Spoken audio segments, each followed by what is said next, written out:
You are very big, as I am, on one-on-one meetings. Yeah. And you mentioned that momentarily earlier. Let's dive into that because when I think of leadership and you're thinking of servant, you're Mm. thinking of loving them appropriately, then a lot of this comes down to not only your behaviors as a role model, but it also comes down to your availability Mm. and your consistency. Talk to me about that. And the practice within the consistency, totally. Um, and as it happens, and I don't even think this is planned, as it happens on my website, you've got a fabulous takeaway, which is the 5 steps to transforming your one-to-ones. And it's a brilliant little gift, and it's my gift to your listeners. The core of management practice boils down to that moment you have with your team, individually, one at a time, picking them off one day, one after the other. And if you don't do that and you don't do it well, you're missing, I think, the only real lever for growth that you have. If you're a leader of an organization, you've got very, very few things you can do to drive your business forward. How do you transform strategy into action? How do you get people to do what you want, right? You tell them, and then you tell them again, and you beat them over the head with a stick until they keep behaving. The punishment will continue until morale improves. Well, so the one-to-one moment, I think, is vastly overlooked and vastly underdealt with. So I've got a way of doing it, and I'll share. And it's very, very simple. It's that you make it a recurring diary entry. Put it in your calendar. Every week, 30 minutes, job done. However, in your calendar, at some point before this, you also need another 15 minutes. So half an hour. So half of that time, 15 minutes, should be preparation. And you must always prepare. And you must do your darndest never to move this because it's disrespectful. It shows what you think and how important the other person is when you move that one-to-one around. Think about how you feel when your boss does it to you.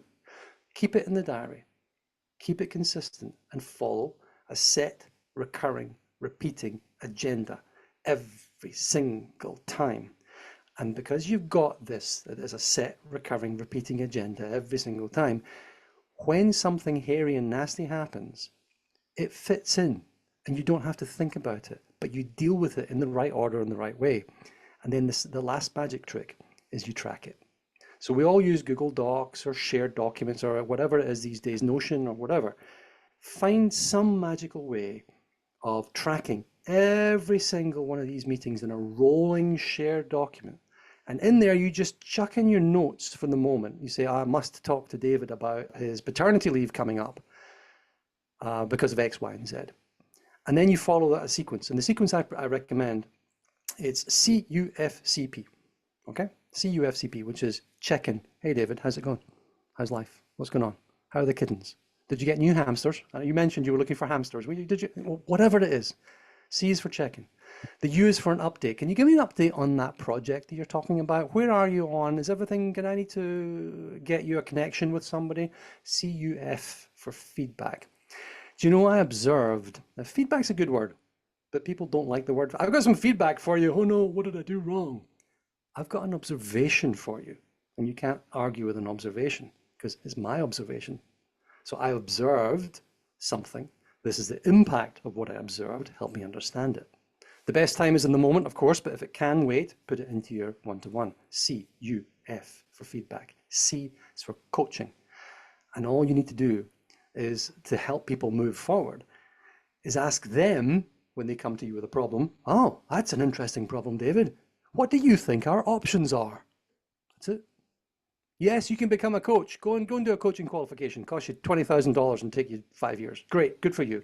Some of them are wonderful. If you just learn to ask, what are our options? You kind of become a good coach. What are our options? And let them come up with the problems and the solutions and let them own the answer and then let them help you help them pick out the thing that they should be doing first. Which one do you think we should do? This one. Why? How are you going to start? Oh, like this. Okay, great. And then the P right at the end is the plan. What's next? Well, I said I would connect you with this. You said you would do that. And I've tracked it. It's in the document. And the next time round, we look back at what we wrote down and we just drive our business forward day after day after day after week. And you make progress, and it's structured, and it's simple, and I'm held accountable. And it might be awkward, but I love being held accountable, even though I don't think I do, because actually then I'm successful, and success is good, and it makes me happy. It's such a powerful moment. Okay. So, um, That's a long answer to a short question. yeah, and I'm going to make it longer. So the first of all, the prep side, let's do this. Let's put a visual to it, or at least a verbal visual. Okay. So think about it. You're going in to meet with your manager, and you sit down with your man and you have a regular meeting. Let's say it's regular. By the way, in this particular situation, it wouldn't be regular probably, but you sit down with your manager and your manager says, "Hey, I just want to check in, see how it's going." And that's all they got. Yeah. How are you going to feel? I Does that would person have your back? Does that person value you? unloved, unvalued, unloved, Yeah. not cared about. Yeah. Nothing I do is important. You don't even remember my name, far less my Yeah. hamster. Yeah. Yeah. Yeah. They're just checking a box. They're just checking. Okay. Yeah. I met with them. Yeah. We're good. So, and then if you think about it, I don't know how it is in the UK, but my best dentist, my best doctor has notes on me. And before they meet with me, they glance real quick at the notes. Oh yeah, David's got XYZ going on. And so they'll come in and say, "Hey, by the way, you mentioned last time you were in here, your daughter was doing X. How's she doing now?" And they pick it right up. And you can say it's manipulative or it's salesy. I actually think it's sincere. They meet with hundreds of people. It's not reasonable for me to require them to know everything about me. But I switched dentists 3 times when I moved in this area 6 years ago, um, to get to the one I'm at now because I feel the guy cares about me. In the prior place I lived, I went to the same dentist for like 20, 30 years. And yeah, I even shifted to his partner that he brought on, Dr. Anand, the dentist, and Rosenthal is the original guy. And Anand was just great. You know, he'd share that he played soccer. Now, he was still very efficient, but the guy I came to first here in Roseville area, California, he was a great dentist, but he would try to do the conversation thing. But then when you try to go back and forth, he'd cut it off. So it's just like, oh, he didn't care about me. I'm not, I'm not doing this. He's a poser. Great dentist. You don't want to be that way as a leader, right? No, no. And Uh, again, it's kind of like the microcosm of sales we mentioned at the beginning. A good salesperson has really good notes. Hey, David, Exactly. so you bought the yacht after all, right? So you'll need that extra finance package I mentioned. Well, yeah, and you think about it, even if you got a team of 4, Yeah. do you have all their birthdays memorized? Do you remember all their spouses' names, their kids' names, if they're bringing them up? You're Hmm. not a detective, interrogating them. So the prep piece I think is really important.